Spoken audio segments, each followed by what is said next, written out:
Turns out I was absolutely correct, but dead wrong. Let me show you how.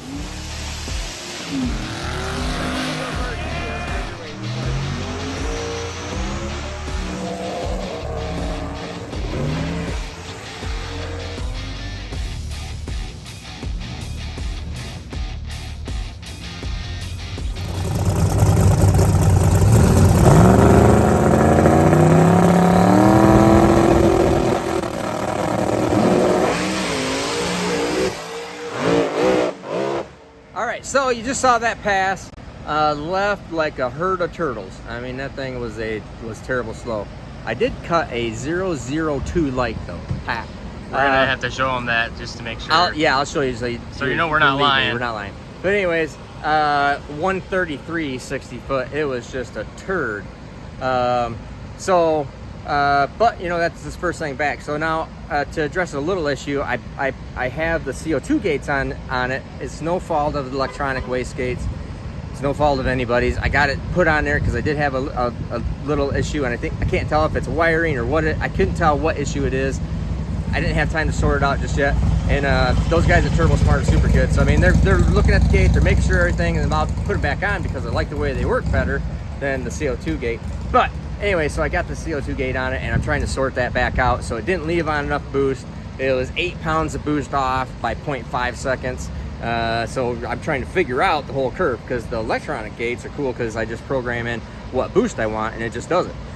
Here I got to figure out how much, and so since I did that, I don't know all my math and all my numbers on this particular combination for how much dome pressure you have to put on in order to make X amount of boost. So I'm just off. So I just put some more at it. So I had to make my first hit to see where I was at for boost control. And so I did that. Now we're gonna go out. It was a little greasy out there. So it came up on the traction control, the engine-based traction control. And I'll show you that real quick. Oh, where is the, let's see that. So you can see right here on my ignition timing, this little wiggling right here, that is the timing because it's hitting the traction control, and you can see the engine RPM shot up. I tried spinning the tire on the 1-2 shift. So it's just it's way down on boost. So it only went a 469. I'll show you that ticket just a second because I gotta prove this out. It's a fluke, I'm just telling you. But that is my reaction time, 0.002.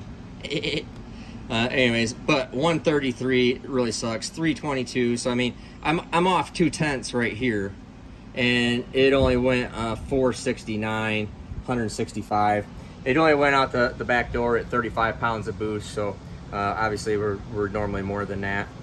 So all things said and done, everything's good, fine. I just gotta find the setup on it. So I'm plenty happy with that. So we're good.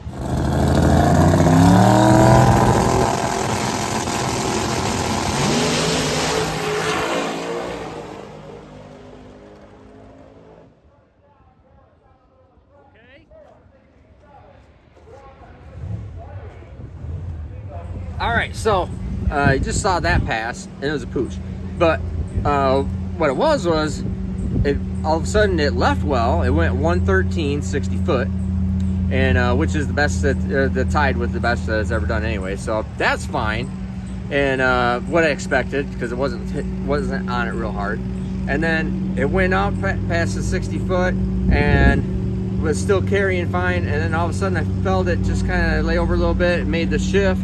And then it just went, and just tractored out there and went that 460, whatever, at 153.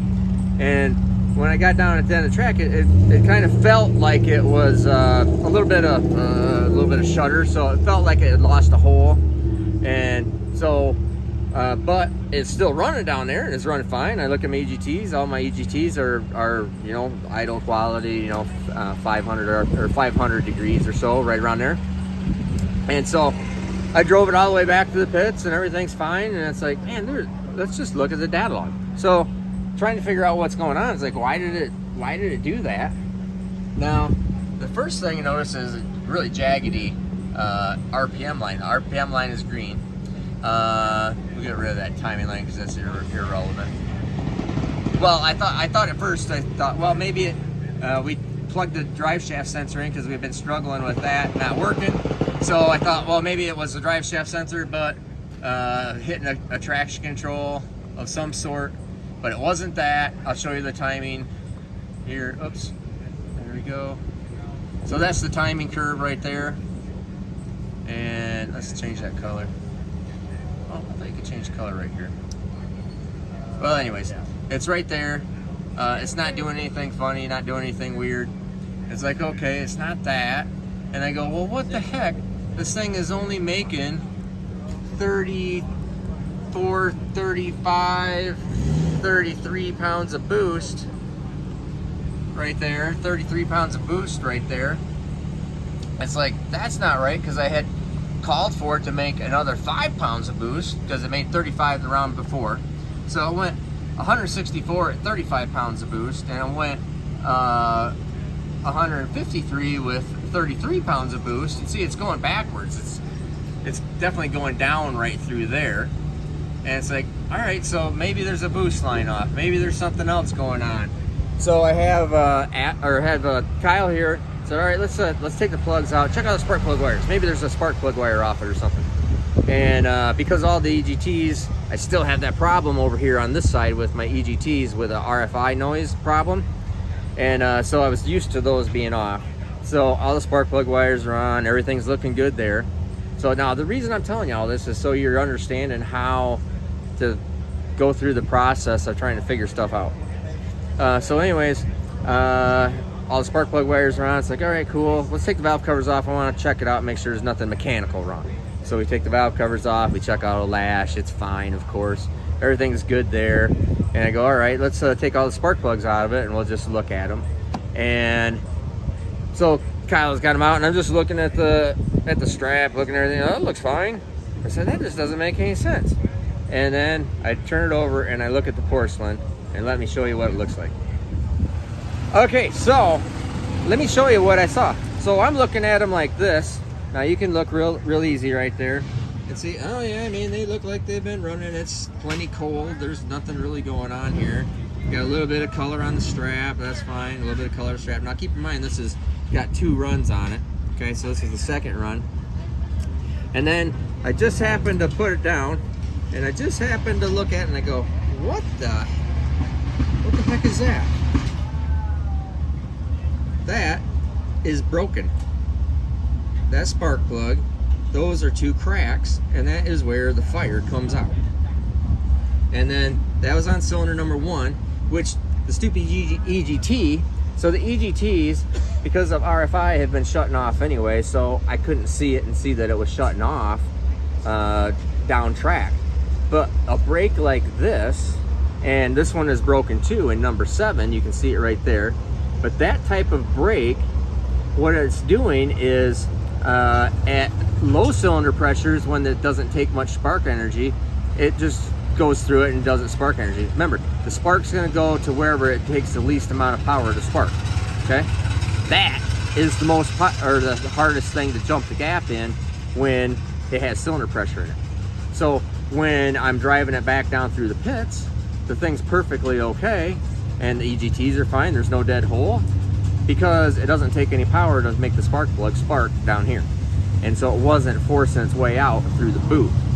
So something really interesting, I'm 99% sure, because the other effect of this is if it's down 2 holes, all of a sudden those 2 holes, oh, I'm sorry, the one other thing that it did was right in that spot where I could feel it lay over was the O2 on this bank shut off.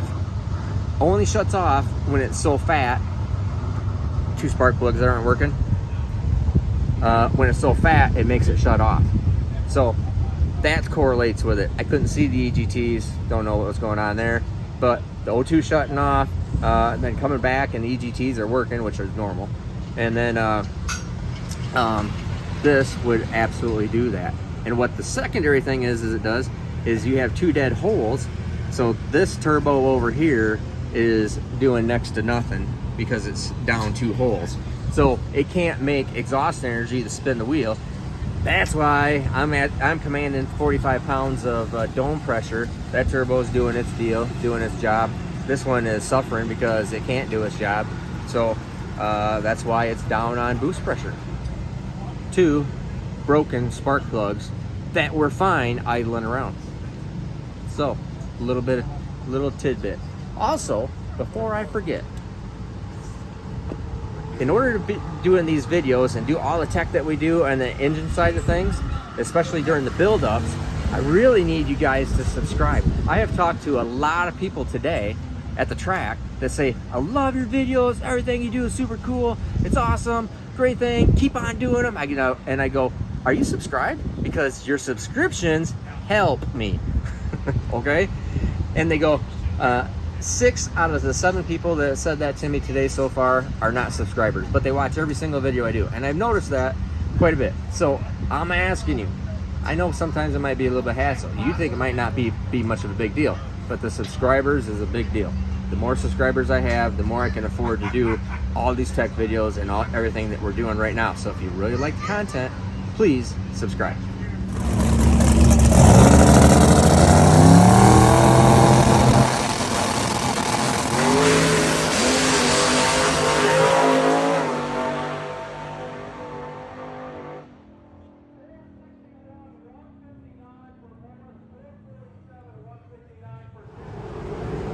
Tell us about that win. All right, so I spun out there. It did actually go the fastest 60 foot yet, so 111. But check out that light. Oh, a 42. So 042 to his 993. He double bulbed me right off the bat. So here you go. So he double bulbs me.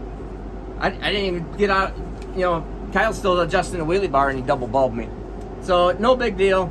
And so got up there and just let go of the button, and I ended up pedaling it because it spun out there pretty good. So it got really washy out there. But I think it would have been on a pretty good pass right there. Only went 461, 159. I got low boost in it right now, so it's only 40 pounds of boost. I normally run 50, but that track is not holding it. So, you know, I'm happy with that. That's pretty good. So, I mean, he went 447, I went 461 and beat him by margin. Let's see, the margin, 742 is the margin. There you go. So, I never even saw him.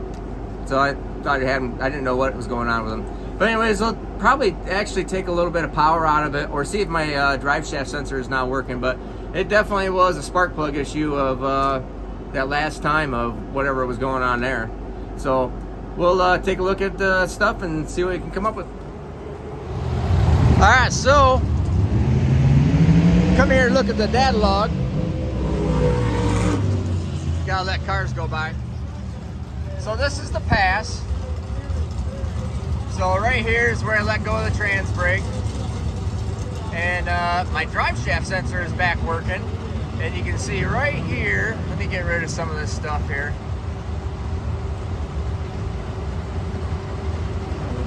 Oh, let's see. There you go. Right here is engine RPM, boost, throttle position is the black line. Here, let me make it red. There you go, or blue. What's color's best? There you go. Yeah, there you go. Okay, so this light blue line is my throttle position. I obviously lifted right there. You can see the drive shaft speed starting to get a little fast, getting away from it. And I pedal it right through there. So I have slowed this down a little bit. You see that the tire speed is going up and my timing is going up. Let's make that a different color. The light green line is the timing. My timing is ramping back in, but this track just won't take it. And then right here is 4.5.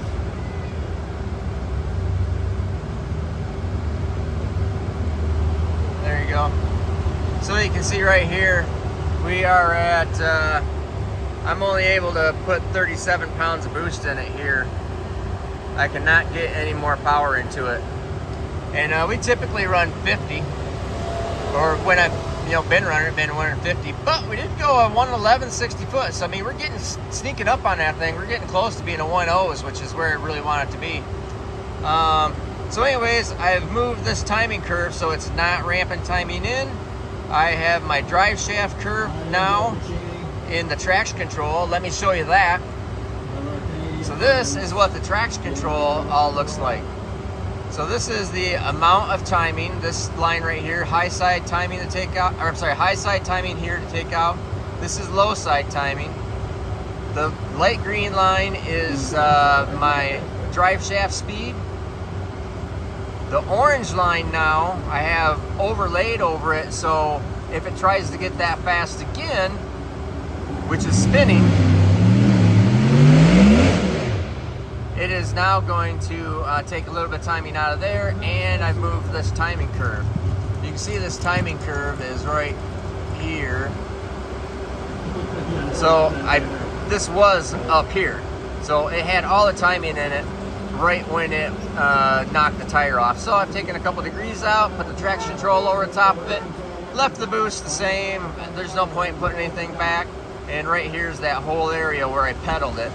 So I pedaled it, and during the pedal it shifted and then rolled back into it. So that's why it's slow, but not worried about any of that. We're gonna go back out and Lord willing, do good. Okay, so turns out that I didn't show you the last run of the night, so the video just shuts off. But did you see on the second pass, it looks like I'm driving into a rainstorm? Well, it was because I was driving into a rainstorm. So we had a 3-hour delay. So by the time we got done with that first round of eliminations, it's after 1 o'clock in the morning. I got to drive home that night. So the last round didn't show you because we didn't get to make the last round. I drove up there. We're all ready. We're thinking everything's all good. Do my burnout, back up. They shut me down.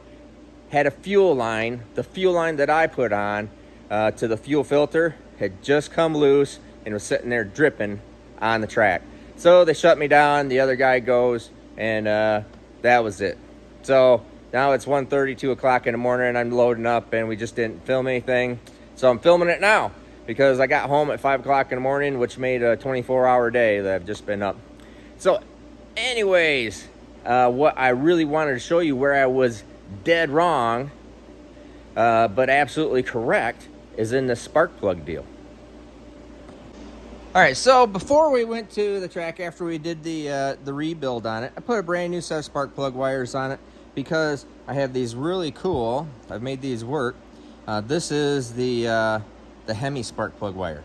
So it has this really cool, nice handle, boot, all insulated.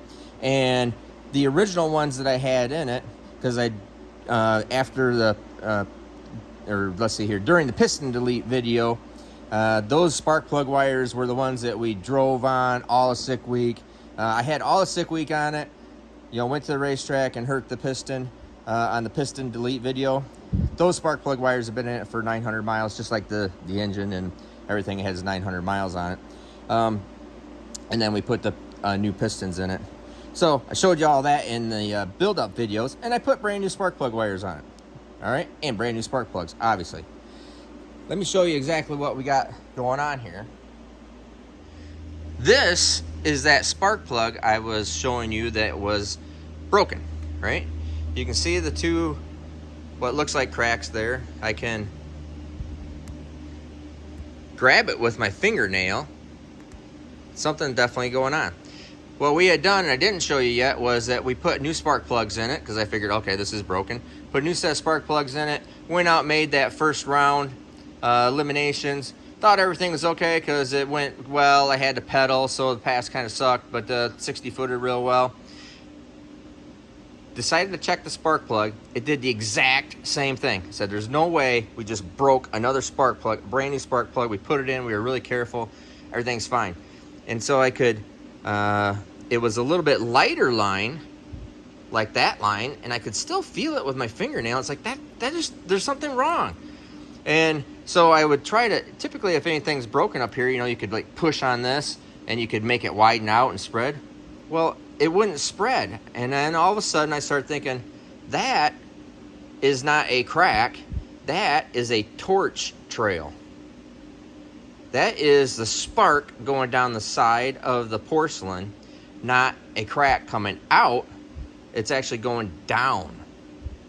So I go grab my spark plug wire, which I have these really cool spark plug wires, and you can see here, let me see if I can get this, there we go. See if I can help you see this better. There you go.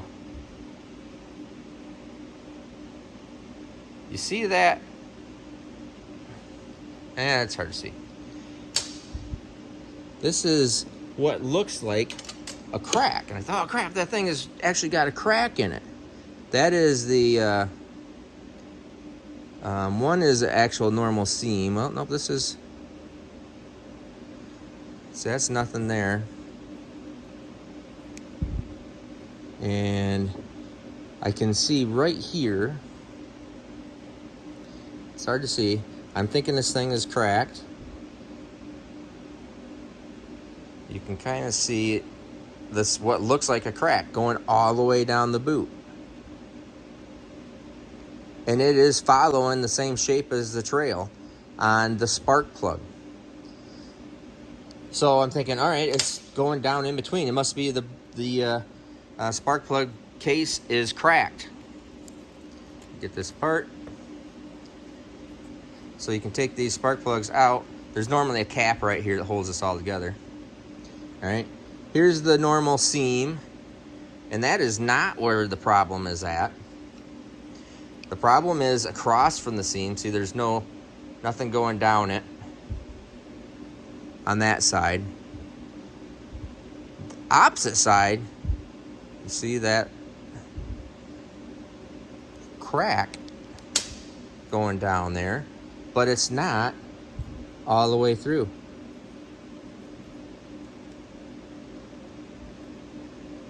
It is on a, so I don't know exactly what is going on here. It is on a seam. It's not broken.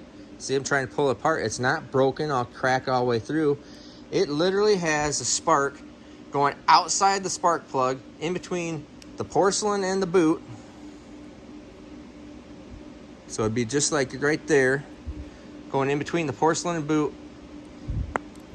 And the spark is starting right here, going all the way down to there. Not making any spark down there. So it was still dropping the holes.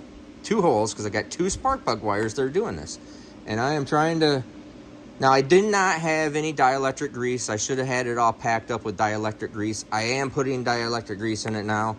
I'm going to put a couple new spark plug wires on here, obviously, and trying to figure out what in the heck is going on of how that spark plug is doing that. So in all my years, I've not ever seen that, where it has literally torched a trail that I can feel with my fingernail. Feels like a crack, but it is not broken. It is actually a torched trail all the way down the spark plug. Fascinating. But that is, there are so many things, excuse me, there are so many things in a race car that can go wrong, that the first thing, it's like, oh, the thing's slow, what's going on? And you don't see any indications, but you gotta really look at all your data. You gotta really try to process things out. There was nothing mechanically wrong with the engine. Couldn't see, there definitely is nothing wrong with the tune outside of it's really rich. That is the simplest thing ever but I've never seen it yet. That spark running down the spark plug inside the boot on the outside of the porcelain, but then still run. And it was still running on the other set of spark plugs. So something very interesting for all you guys. We're gonna go back out, but the next race we're doing is the NMCA race for the 6 shootout, and I'm really looking forward to that. That's in a couple weeks. Everything's all good here. Got to fix 2 spark plug wires and figure out what the deal is, how that's all working. But very, interesting deal with the that spark plug. Anyways, I'm Steve Morse, Steve Morse Engines. Remember, share these videos, subscribe to these videos, please. It just helps me out. Each one of these videos usually ends up adding about 4 to 6 hours of time to my week just to make a video, with editing and having to do, actually think about the video and do it. So you're really helping me out by subscribing. It's no hassle, it's no cost, doesn't do anything. Just to clarify, you're just subscribing, and if you can share it as much as possible, I really appreciate it.